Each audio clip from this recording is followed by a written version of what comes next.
Bonjour à chacun d'entre vous. J'espère que vous avez passé une bonne semaine, que le Seigneur vous a parlé pendant cette semaine. En tout cas, il m'a dit quelque chose à moi, quelque chose d'inattendu. Figurez-vous que j'ai préparé ma prédication et jeudi matin, j'ai envoyé les questions pour les enfants. Parce que les enfants ont leur cahier d'écoute ce matin. Et puis quand je me suis mis à rédiger cette prédication hier, je me suis aperçu que ce qu'il fallait que je dise, c'est différent de ce que j'avais pensé. Comment vous faites quand il est déjà 14 heures et que vous devez repenser la prédication ? Et vous devez l'adapter parce que vous ne voulez pas décevoir les enfants. Et il y a 5 questions pour eux sur cette prédication. Des fois, Dieu bouleverse ce que nous avons à dire, à faire. J'aimerais m'adresser tout particulièrement aux enfants. Ce matin, dans votre cahier d'écoute, vous avez 2 activités. Une grille où vous devez repérer certains mots qui ont été cachés. Je crois qu'elle est sur la page de droite. Et des questions auxquelles vous devrez répondre sur la page de gauche. Je vous propose de commencer par la grille sur la page de droite et dans un petit moment, j'attirerai votre attention pour répondre aux questions. Le texte que je vous propose, c'est celui que j'avais choisi pour vous parler ce matin dans un but bien particulier. Et finalement, en le méditant plus à fond, en recherchant le sens profond de ce texte, je me suis rendu compte qu'il y avait quelque chose qui m'avait échappé. Et c'est ce quelque chose que je voudrais partager avec vous ce matin. Jésus dit à ses disciples, « Ce n'est pas vous qui m'avez choisi, mais c'est moi qui vous ai choisi.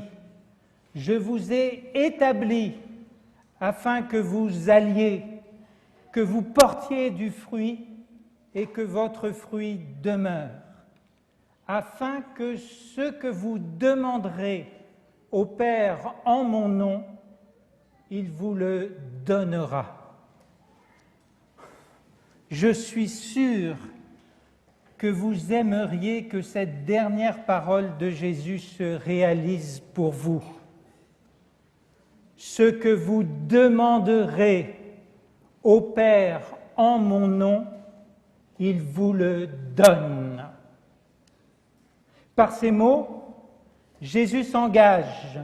Il nous assure que nos prières seront exaucées, que nous obtiendrons ce que nous demandons à Dieu. Comment faire pour que cette parole devienne une réalité au quotidien ? Imaginez votre vie si l'exaucement de la prière était aussi simple que ce que Jésus dit là. Vous l'avez remarqué, cette promesse de Jésus est introduite par une locution conjonctive, afin que, pour Jésus, l'exaucement de nos prières est la suite logique de ce qu'il a annoncé auparavant. Jésus a un projet ambitieux pour nous. Il veut que nous portions du fruit. Ce projet de Jésus peut vous sembler être au-dessus de vos forces. Nos faiblesses naturelles apparaissent comme des obstacles insurmontables qui nous empêche de réaliser ce que Jésus attend de nous. Alors Jésus prend les devants. Il rejette toute objection que nous serions tentés de faire.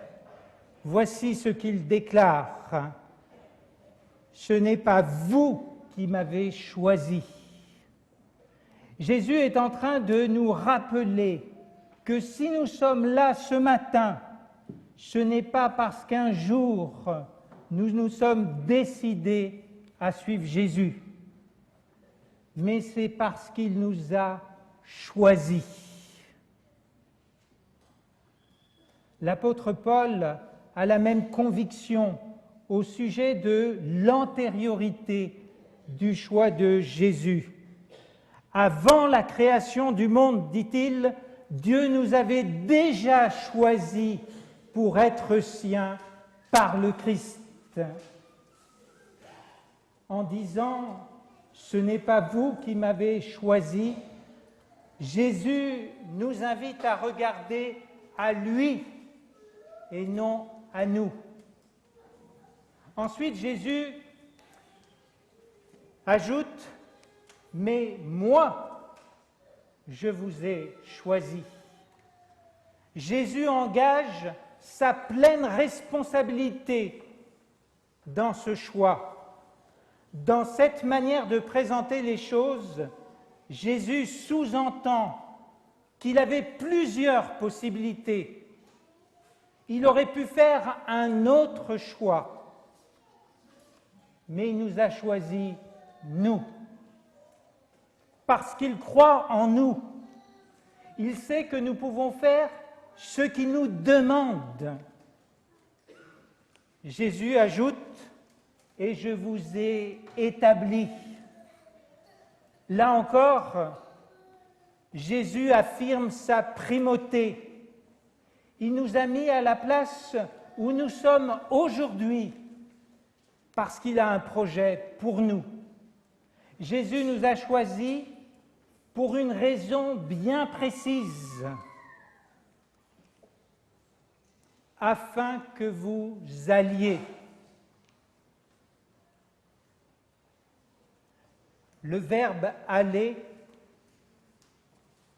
implique un mouvement, un déplacement, une rencontre. Voici quelques exemples tirés des enseignements de Jésus. Dans Matthieu 10, verset 6, il dit « Allez plutôt vers les brebis perdues de la maison d'Israël ».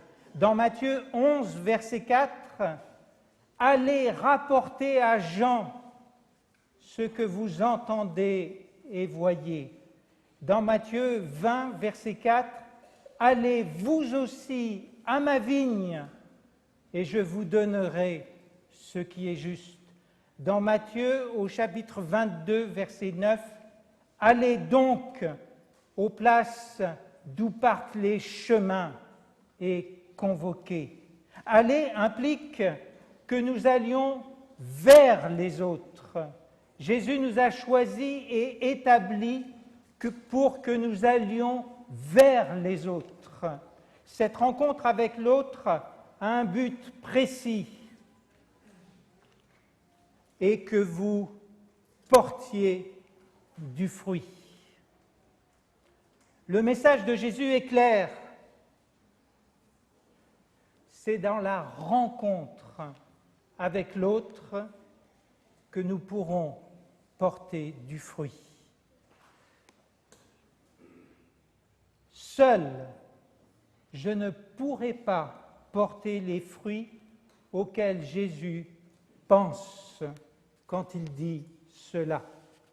C'est la raison que c'est pour cette raison que Jésus nous a choisis et établis. Mais ce n'est pas tout. Le fruit ainsi acquis dans la rencontre avec l'autre doit demeurer. Jésus ne nous demande pas d'aller vers l'autre pour vivre une rencontre exceptionnelle et éphémère. Les deux verbes employés par Jésus, établir et demeurer, nous montrent au contraire que c'est une affaire de régularité et de permanence. C'est un véritable mode de vie qu'il nous propose. Les questions qui se posent à nous maintenant sont les suivantes. De quel fruit s'agit-il? Et comment faire pour que nous portions ce fruit? Pour répondre à la première question, il nous suffit de regarder au verset 12.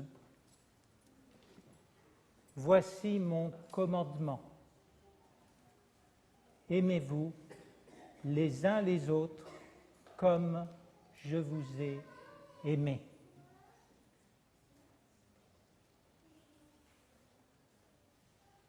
Et juste après le verset 16 au verset 17, Jésus dit « Ce que je vous commande, c'est de vous aimer les uns les autres. » S'il y a parfois des textes où l'on hésite pour l'interprétation d'un mot symbolique, ici le fruit, dans ce texte, il n'y a aucune ambiguïté. Le fruit que l'on doit porter et qui doit demeurer, c'est bien l'amour pour les autres. Remarquez que pour Jésus, ce n'est pas facultatif. Il ne nous a pas laissé le choix. C'est lui qui a choisi cela pour nous. Et il nous a établis pour que nous vivions cette expérience. Vous voulez que Dieu exauce vos prières? Alors c'est simple.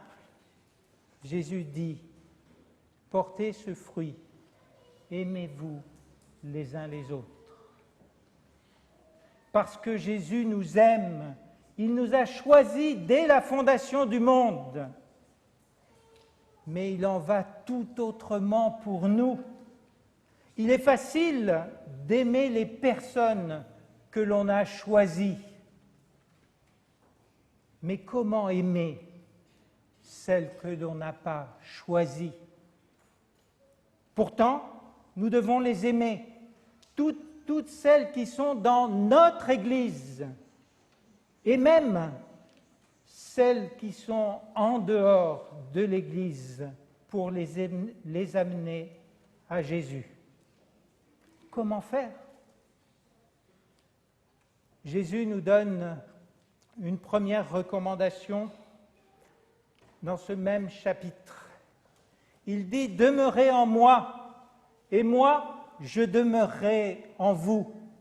Un sarment ne saurait porter du fruit tout seul, sans demeurer attaché au cep. Il en est de même pour vous. Si vous ne demeurez pas en moi, vous ne pouvez porter aucun fruit. » Ce n'est pas suffisant. Jésus appuie et appuie encore. Il répète exactement la même chose avec des mots un petit peu différents au verset suivant. « Je suis le cep de la vigne, vous en êtes les sarments. Celui qui demeure en moi et en qui je demeure portera du fruit en abondance, car sans moi, vous ne pouvez rien faire. » Si nous voulons aimer les uns, nous aimer les uns les autres, nous devons être attachés à Jésus. Nous devons lui permettre de vivre en nous et nous devons demeurer en lui.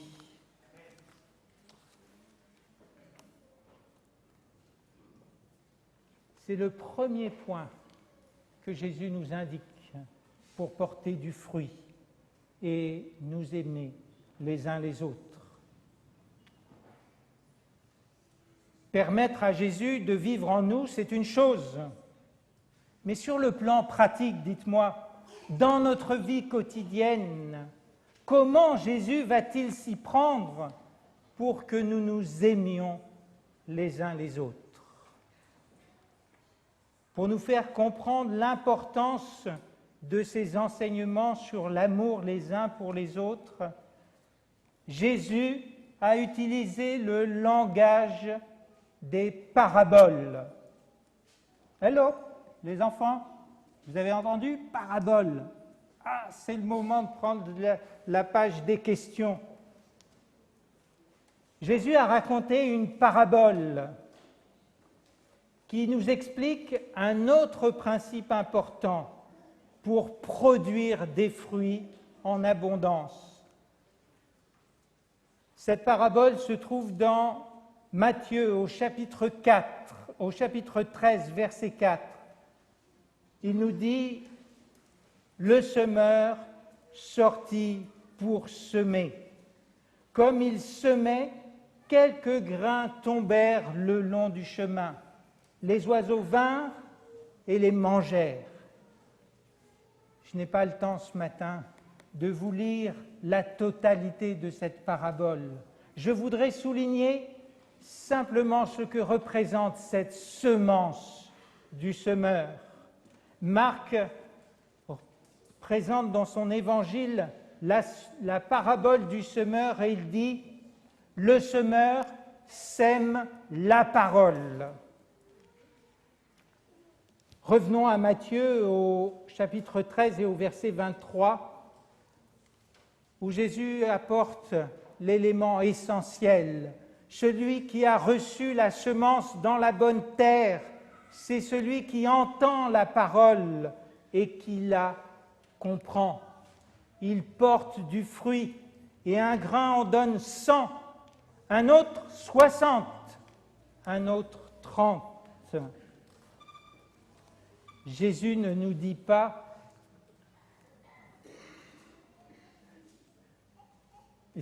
Jésus nous dit dans la parole du semeur que si nous laissons agir la parole en nous, elle va produire des fruits. Pas nous qui produisons les fruits, c'est la parole. Et la parole est puissante. Elle produit pour une graine, 100 graines. Pour une graine, elle produit 60. Pour une graine, elle produit 30. Jésus ne dit pas que la parole ne produit rien du tout. Dieu avait déjà parlé au prophète Ésaïe et lui avait dit « La pluie et la neige tombent du ciel, mais elles n'y retournent pas sans avoir arrosé la terre, sans l'avoir rendue fertile, sans avoir fait germer les graines. Elle procure ainsi ce qu'il faut pour semer et ce qu'il faut pour se nourrir. Eh bien, il en est de même pour ma parole, pour ma promesse. Elle ne revient pas à moi sans avoir produit d'effet, sans avoir réalisé tout ce que je voulais, sans avoir atteint le but que je lui avais fixé. Le deuxième élément qui nous permet de nous aimer les uns les autres et de produire des fruits, c'est la parole de Dieu. Recevoir et comprendre la parole de Dieu. Il ne suffit pas de la lire, il faut encore la comprendre. Le 7 juillet, je vous disais que le département évangélisation proposerait des rencontres à l'Église tous les mois. Ces réunions nous permettront d'étudier, entre autres, les textes bibliques qui nous montrent comment sur le plan pratique, nous pouvons nous aimer les uns les autres, ce qui nous formera pour apporter la bonne nouvelle à ceux qui ne la connaissent pas ou qui la connaissent mal et que Dieu a mis à côté de nous. Les dates retenues pour ces rencontres sont indiquées sur votre feuille d'information. Alors, je vous donne un conseil. Annulez tout ce que vous avez prévu ces jours-là et venez. Vous ne le regretterez pas. Jésus, après avoir commandé de s'aimer les uns les autres, a parlé du Saint-Esprit. Le Saint-Esprit est un allié pour nous aider à nous aimer les uns les autres, parce qu'il produit en nous un fruit qui nous rend capables d'aimer et d'être aimés. Vous vous souvenez de ce texte de Galates au chapitre 5 et au verset 22, le fruit de l'esprit, c'est l'amour, la joie, la paix, la patience, la bonté, la bienveillance, la foi, la douceur, la maîtrise de soi. Je vous promets qu'on reviendra sur ce texte en détail au cours de l'année, car c'est quelque chose qui est essentiel pour aimer son prochain. Le troisième élément qui nous aide à porter du fruit et à nous aimer les uns les autres, c'est laisser le Saint-Esprit agir en nous. Jésus a affirmé que l'exaucement de nos prières dépendait de notre amour les uns pour les autres, mais aussi il a ajouté que la proclamation de la bonne nouvelle dépendait de notre obéissance à ce commandement. À ceci, tous connaîtront que vous êtes mes disciples si vous avez de l'amour les uns pour les autres. C'est un véritable défi et une grande responsabilité. Par nous-mêmes, nous sommes incapables d'y faire face. Juste avant son ascension, Jésus a fait une recommandation à ses disciples. « Et voici, j'enverrai sur vous ce que mon Père a promis, dit-il, mais vous, restez dans la ville jusqu'à ce que vous soyez revêtus de la puissance d'en haut. » Jésus savait très bien que ses disciples seraient incapables de mettre en application les enseignements qu'il avait donnés sans recevoir cette puissance d'en haut. Dans le livre des Actes, nous trouvons le nom de cette puissance. Vous recevrez une puissance, celle du Saint-Esprit survenant sur vous, et vous serez mes témoins à Jérusalem, dans toute la Judée, dans la Samarie et jusqu'aux extrémités de la terre, y compris à Neuilly et à côté de chez nous. Dès que le Saint-Esprit est descendu sur les disciples, ce que Jésus avait annoncé se réalise. Il y a plusieurs livres des Actes qui le montrent. Je prendrai celui qui se trouve au chapitre 4 et au verset 29 où les apôtres et tous les disciples prient. Voici leur prière. « Et maintenant, Seigneur, sois attentif à leurs menaces et donne à tes serviteurs d'annoncer ta parole en toute assurance. » Quand ils eurent prié, le lieu où ils étaient assemblés trembla. Ils furent tous remplis du Saint-Esprit et ils annonçaient la parole de Dieu avec assurance.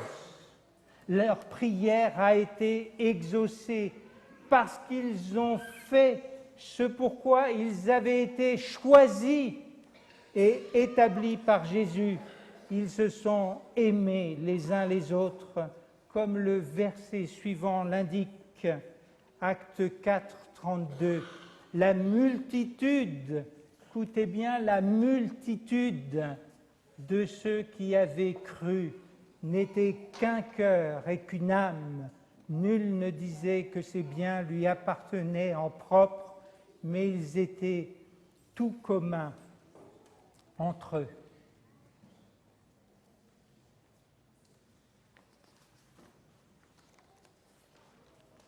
À cette époque, la prière que Jésus avait demandé de faire aux disciples dans Matthieu au chapitre 9 et au verset 37. Vous savez, cette prière dont je vous ai parlé au mois de juillet et que j'ai laissée sur votre cœur parce qu'elle est importante. Alors il dit à ses disciples, la moisson est grande, mais il y a peu d'ouvriers. Priez donc le maître de la moisson d'envoyer des ouvriers dans sa moisson. Le Saint-Esprit exauce cette prière d'une manière magistrale dans le livre des Actes. Et il envoie 2 hommes en mission en particulier, Barnabas et Saul. C'est Actes au chapitre 13, verset 2. Pendant qu'ils célébraient le culte du Seigneur et qu'ils jeûnaient, le Saint-Esprit dit « Mettez-moi à part Barnabas et Saul pour l'œuvre à laquelle je les ai appelés. » Quel exaucement, puisque ce Saul est ce fameux Paul dont nous avons tant de lettres.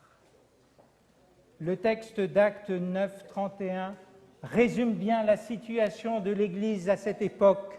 Dans toute la Judée, la Galilée et la Samarie, l'Église jouissait alors de la paix.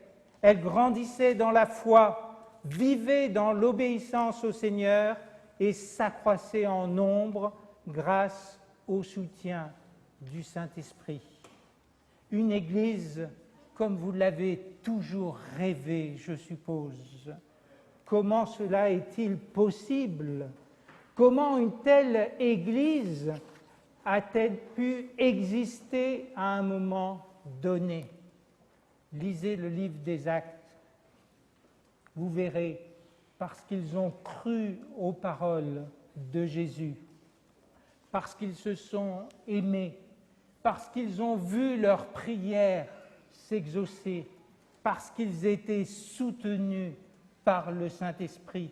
La puissance du Saint-Esprit est un élément déterminant qui a permis à ces femmes et à ces hommes d'être transformés parce qu'ils étaient remplis du Saint-Esprit. Souvenez-vous de cette petite fille dont on a parlé juste avant la prédication, qui avait des problèmes avec sa lampe de poche.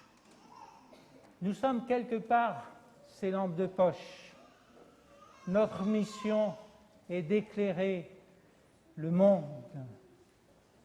Mais si nous ne mettons pas les piles, qu'est-ce qui se passe? Nous sommes autant dans l'obscurité que les autres.